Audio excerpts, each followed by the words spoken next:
Fazemos agora um breve intervalo na música no nosso programa para, como sempre, nesse bloco central, fazermos aquela nossa viagem pelo mundaréu da cultura alagoana.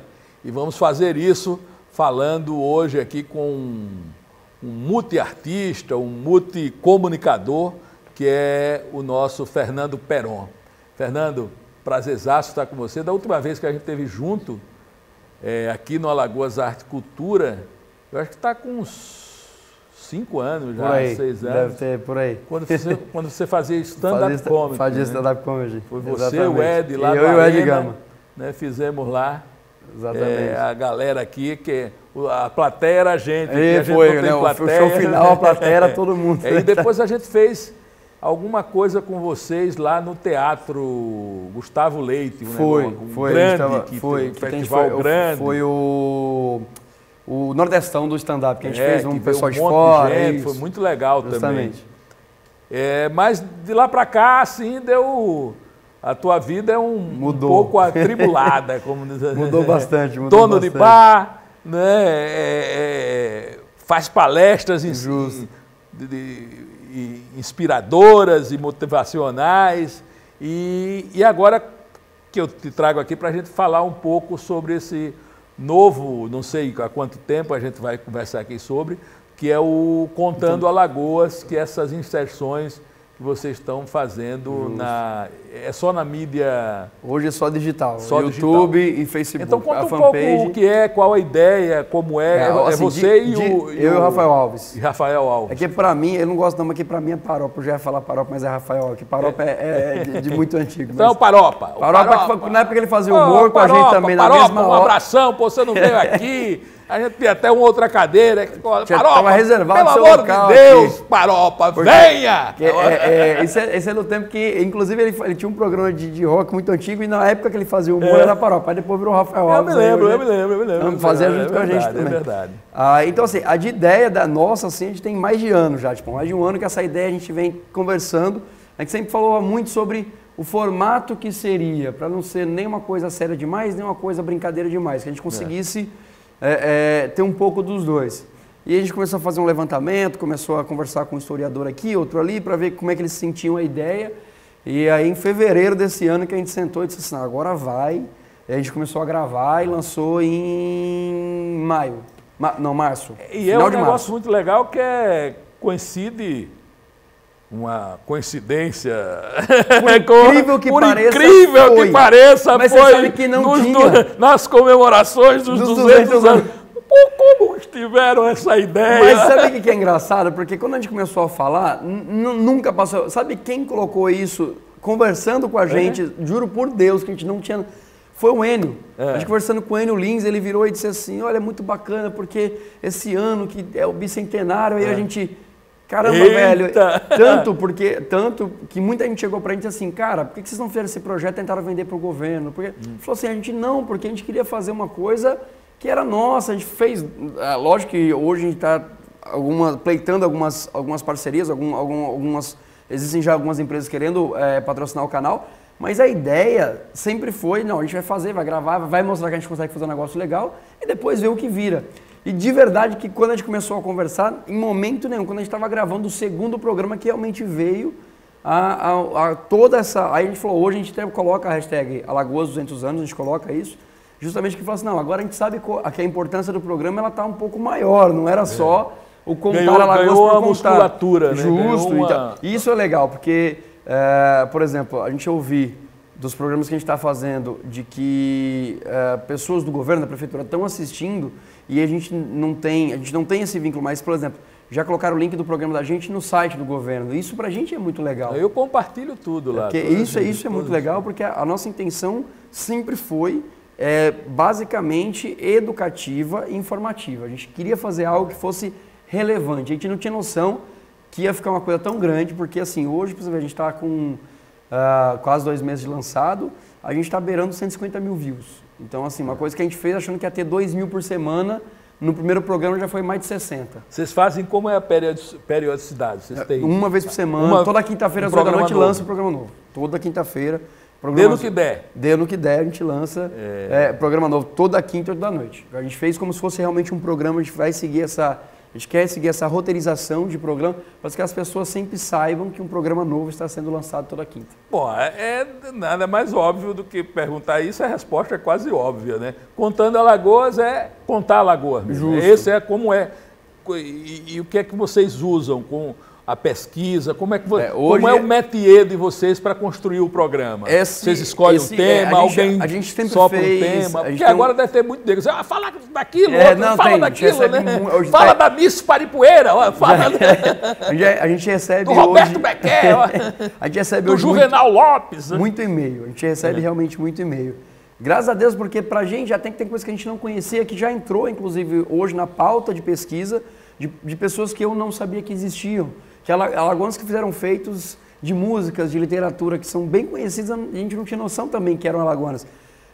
Eu acho que o e-mail mais legal que a gente recebeu até hoje, a gente fez um programa sobre os jangadeiros alagoanos, que foi, né, a história dos jangadeiros que saíram daqui e foram no Rio de Janeiro, e a gente lançou esse programa, também foi um programa muito visto, muito compartilhado, teve quase mais de 1.500 compartilhamentos, e a gente recebeu um e-mail de uma senhora de 77 anos, que mora em Brasília, alagoana, neta do Umbelino, que era um dos jangadeiros. Ela disse que ficou muito emocionada com o programa.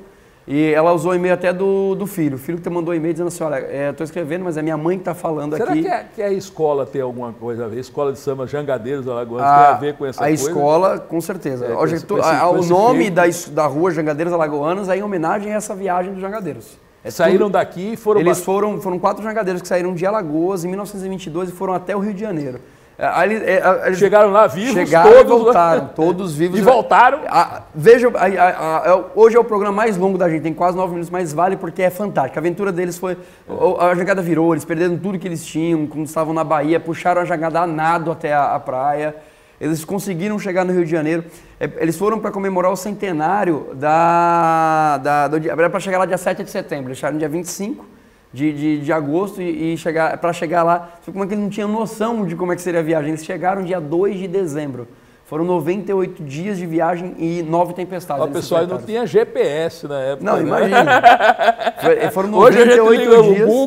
Google Maps. Mas eu acho que nem de Google Maps eu ia de jangada por janeiro. Eu também não, compadre. Ia não. E é uma jangada não como tem hoje. Era uma jangada feita manualmente, era uma de 6 paus. Aquelas né? de rolo pau de jangada. Pau de jangada, que é pau que boia. Que é pau que boia. A minha avó dizia, fale pau de jangada que é pau que boia, menina. É isso aí. Pau de jangada. Então vamos falar aqui de jangada que é pau que boia, como diz a história.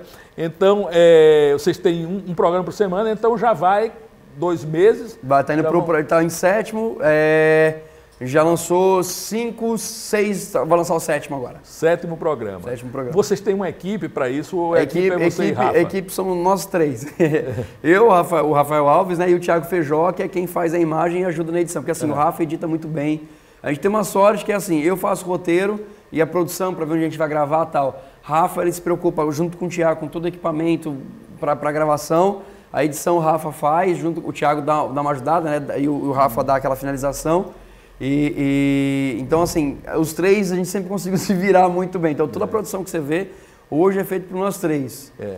Lógico que a gente sabe que futuramente a gente quer ter pessoas que editam para que a gente consiga ter um foco maior na pesquisa. Porque se eu consigo viajar mais, falar com mais pessoas, eu consigo ter programas um pouco mais robustos, assim. A ideia é essa.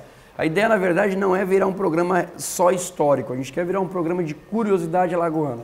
Hoje, a gente, como não tem patrocínio nenhum, a gente faz o que pode dentro de Maceió que a gente consegue. Então, eu falo de algumas coisas, a gente fala de algumas coisas alagoanas, mas que sejam baseadas em Maceió. A ideia da gente é andar o estado inteiro falando de Alagoas. Por exemplo, tem muita coisa que a gente tem descoberto, assim, que viram programas. Por exemplo, a primeira casa que Lampião assaltou na história dele como cangaceiro foi em Água Branca. Então, a gente quer ir lá e gravar na casa que era do Barão de Água Branca, que foi a primeira casa que Lampião invadiu. Então, a gente quer ir lá. Da baronesa.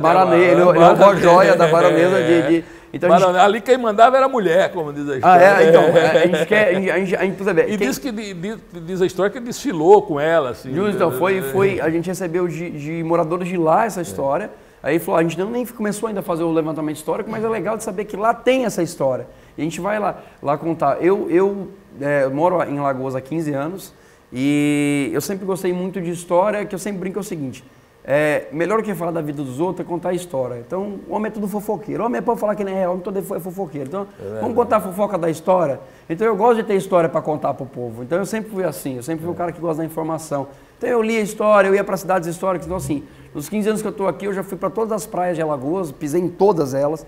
E todas as cidades históricas do estado eu já fui. Então, chega lá e vou conversar. Onde, Fernando? Eu sou de São Paulo. São Paulo. Eu sou de São Paulo, sou nascido no interior, morei em capital, mas enfim, aí vim pra cá passear, não estava vindo pra Maceió. Maceió foi meio sem querer, mas acabei ficando.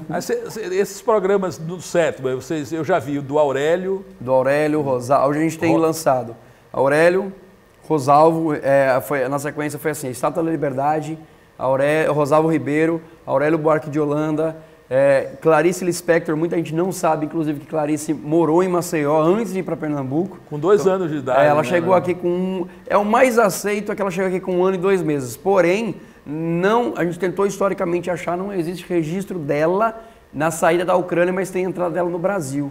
Aí, alguns historiadores acreditam que ela tenha nascido no trajeto ou tenha nascido aqui no Porto mesmo, entendeu? Tenha nascido no Porto de Maceió. Mas nossa, Clarice pode ser alagoana. Pode ser alagoana. A gente deixou até no vídeo, fica aí na sua imaginação, que a gente não pode afirmar nada. A gente sempre quer contar isso, o que a história conta. Ó, tem isso, tem isso. Na biografia dela, diz que ela chegou em 1 ano e 2 meses, porque, como fizeram a biografia, ela já não existia mais. Os pais morreram muito cedo, as irmãs não lembravam muito disso. Inclusive, foi a irmã dela que colocou isso no livro, porque não ia, a parte dela em Maceió não ia existir na biografia dela. Foi a irmã que falou para a biógrafa que estava escrevendo, disse assim, ela falou, eu não estou conseguindo achar nada da infância dela em Pernambuco. Ela falou, não, é porque não foi em Pernambuco, foi em Maceió. Se ela não tivesse falado isso, a gente podia falar, Clarice morou em Maceió, todo mundo ia dizer que é mentira, porque não ia ter na biografia dela, e ela morou aqui. Na verdade, foi em Maceió que ela virou Clarice, ela veio com outro nome, o nome dela era Raia. Em Maceió, ela se tornou Clarice. Foi dado o nome de Clarice a ela em Maceió. Maravilha. Vai sobrar um tempinho para falar do que você está fazendo hoje além disso, né? Eu conheci você como stand-up cômico, você é dono do Lugar Nenhum, que muito legal, porque abriga também artistas que normalmente estão lá, os músicos da noite, já vi vários shows lá legais, que é ali perto do Mr. Frios, funciona coladinho ali. De segunda... A gente abre de segunda a sábado. Segunda a sábado. Só de segunda não tem música ao vivo, de terça a sábado música ao vivo. Então, o Lugar Nenhum onde era o boteco. Boteco tradicional antigamente. Tradicional. E você me fala, chegou agora dizendo que agora é um palestrante. Né? Então, pô, legal. Na verdade, tudo isso, o humor me levou a isso tudo. Eu acho que até hoje, o Contando Alagoas, ele veio. O Rafa, por exemplo, o Rafa é meu parceiro desde o tempo de stand-up e a gente fazia humor junto. Aí o Rafa, ele sempre foi jornalista e ele foi para a TV, ele começou a pegar com mais afinco, acabou tendo que parar com o humor. Eu acabei abrindo o bar e na época o Ed tinha ido, ficou só eu e Ed fazendo humor. Aí Ed foi para o Rio, ganhou Quem Chega Lá no Faustão, aí ganhou uma projeção nacional muito grande. Ele foi morar lá, então eu acabei ficando sozinho, falei, olha, humor sozinho eu não vou fazer, porque o humor ele precisa de uma dedicação muito grande e eu já não estava dando essa dedicação ao humor, então já começou a não ficar, não é mais um cara engraçadão. Ele falou assim, se eu não consigo mais dedicar aquilo que eu gosto de fazer, eu vou parar. Mas logo, por conta disso, eu tive um programa na TV Pajuçara, um programa de humor com o Rafa, inclusive no começo, depois veio o Dornelles. E através disso começou a aparecer eventos para fazer mestre cerimônias. Então foi a minha forma de continuar no palco fazendo humor. Então eu faço até hoje mestre cerimônias em vários eventos. Então se alguém quer, por exemplo, um evento que é um mestre cerimônia, seja um pouco mais descontraído, uma coisa mais dinâmica, que interaja mais com a plateia, eu faço. É o meu estilo, não faço de protocolo. E através disso, um amigo meu, que é da Menu, que é um grupo aqui que faz eventos para universitários, virou para mim e disse assim, cara, você precisa contar a tua história de vida para todo mundo. Aí eu, rapaz, minha besteira, minha história de vida Ele falou, não, você precisa. Aí eu pedi para criar uma palestra, eu criei a palestra, chama Do Nada para Lugar Nenhum a palestra. Ah, que legal. E eu fiz a primeira palestra no hotel, que ele fez um evento, eu fui.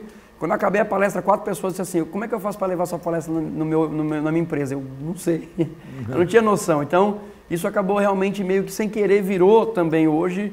Mais uma coisa que eu faço, hoje eu já consegui viajar fora do estado, dando essa palestra.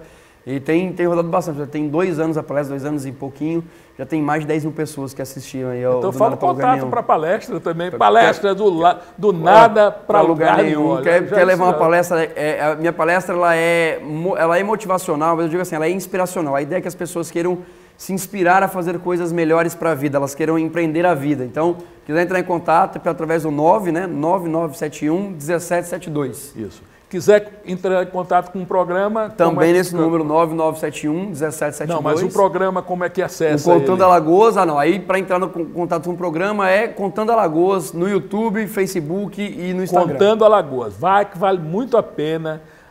Vocês vão ver, a gente vai terminar com um deles. Eu quero que você escolha até agora. Vamos terminar com qual? Eu acho que o seu programa fala muito sobre arte e cultura, acho que tem tudo a ver. Eu acho que o programa do Rosalvo, muita gente não sabe que tem obras do grande pintor que foi o Rosalvo Ribeiro e a fama que ele conseguiu na França foi para lá como estudante. Deixa o programa contar, deixa o programa contar. Aí eu acho que todo mundo tinha que assistir porque vale muito a pena para conhecer. Vamos lá, Júnior. Roda aí o do Rosalvo. Obrigado, Fernando. Eu que agradeço o convite, demais. valeu. 10 redondo. Rodando aí o programa do Rosalvo Ribeiro. E o Contando Alagoas de hoje vai mostrar a história desse cara aqui, Rosalvo Ribeiro. Justamente, o Rosalvo Ribeiro é um pintor alagoano de renome internacional. Estamos no Mirante de São Gonçalo, que é popularmente conhecido, mas o nome dessa praça aqui é Rosalvo Ribeiro. Justamente, não fala mais Mirante de São Gonçalo não, errado. Praça Rosalvo Ribeiro. Só que a gente não vai contar a história dele aqui não. Não? A gente vai para outro lugar para contar a história dele. Vai? Vai.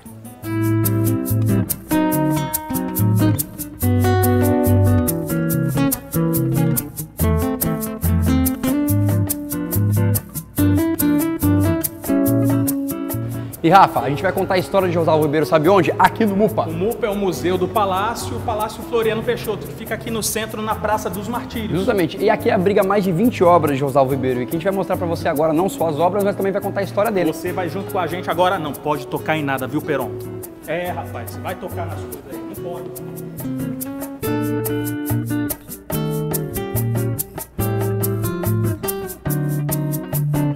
Rosalvo Ribeiro nasceu em 1865. Inclusive o nome dele completo é Rosalvo Alexandrino de Caldas Ribeiro. Muito grande, né? Aí ele simplificou, botou só o primeiro e o último nome. Melhor coisa, bem mais fácil. Agora eu duvido você saber onde é que fica localizada a cidade onde nasceu Rosalvo Ribeiro. Quero ver. Pode falar o nome aí que eu santifica tudo. Santa Maria Madalena da Lagoa do Sul. Essa cidade não existe. Não existe. Inventou o nome. Não existe, não existe. É Marechal Deodoro. Peraí, Marechal Deodoro é Santa Maria Madalena? Não, rapaz. O nome da cidade era Santa Maria Madalena da Lagoa do Sul, antes de ser Marechal Deodoro. O nome da cidade. Tá, e quem nasceu em Santa Madalena, esse monte de coisa que você falou aí era o quê? Meu amigo, já não sei não. Aí, meu amigo. Era uma coisa boa saber. O que eu sei é que o Rosalvo Ribeiro, ele veio para Maceió com 15 anos de idade e aqui ele começou a fazer pinturas nas ruas de Maceió. Não parou por aí não. Parou não. Aos 16 anos de idade, o Rosalvo Ribeiro vinha aqui para o centro de Maceió, na Rua do Comércio. Ele ficava em frente à marcenaria de uma pessoa que ele conhecia e fazia pintura de pessoas a preços populares. Um dia foi encomendado para ele um retrato de Henrique de Magalhães Salles, que ficou tão impressionado com a sua pintura que, através da Assembleia Legislativa do município, conseguiu para ele uma bolsa para estudar na Academia Imperial de Belas Artes no Rio de Janeiro. Em um ano de Rio de Janeiro, Rosalvo Ribeiro ganha sua primeira medalha de ouro com uma obra. E o nome dele começa a circular entre os grandes pintores da época. E ele passa 8 anos no Rio de Janeiro, quando o governo do estado de Alagoas presenteia ele com uma bolsa de estudos para a França. E ele vai para lá e entra na Academia Julian. Com o professor Jean Baptiste, ele aprendeu muito. Inclusive tem referências de obras, porque Jean Baptiste era um pintor de temas militares, e você pode ver aqui no MUPA que tem vários quadros nesse sentido. Rosalvo ele participa de um concurso na época, ele ganha esse concurso e ingressa na Academia de Belas Artes da França e estuda com nada mais e nada menos que Jules Leverbe, que é um pintor mundialmente conhecido até hoje. Em 1897, Rosalvo participa de uma exposição na França e a obra que ele coloca em exposição fica conhecida como obra destaque. E a obra é essa aqui, ó. A Carga se chama, e ela, depois da exposição, fez muito sucesso na época, comentadíssima em jornais, tabloides, e Rosalvo, ele envia para o governo do estado de Alagoas. Justamente, é um presente que ele manda para o governo para mostrar que todo o investimento que o governo está fazendo nele lá como um pintor, né, na França, está valendo a pena porque ele está começando a ficar conhecido como um pintor internacionalmente famoso.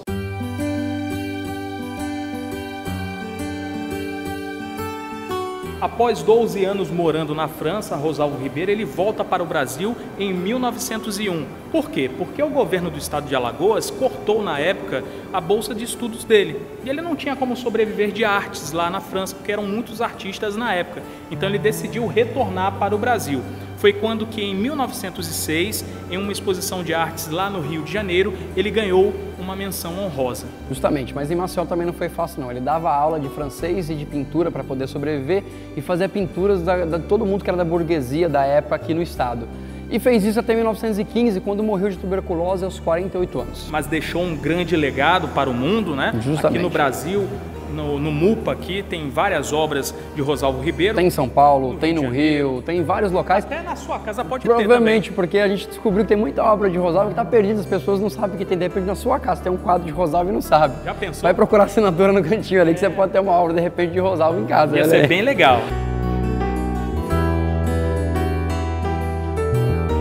Algumas curiosidades sobre Rosalvo Ribeiro. A primeira é o valor que o governo bancava ele para ele morar na França. Era de R$1.200.000 por ano. Era muita coisa?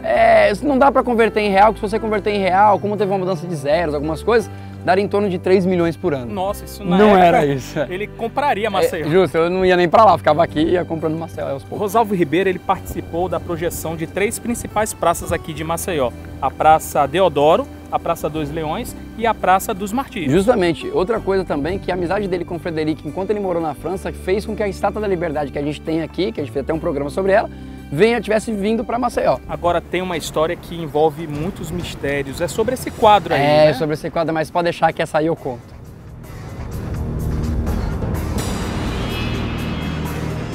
E essa obra de Rosalvo Ribeiro é cercada de mistérios.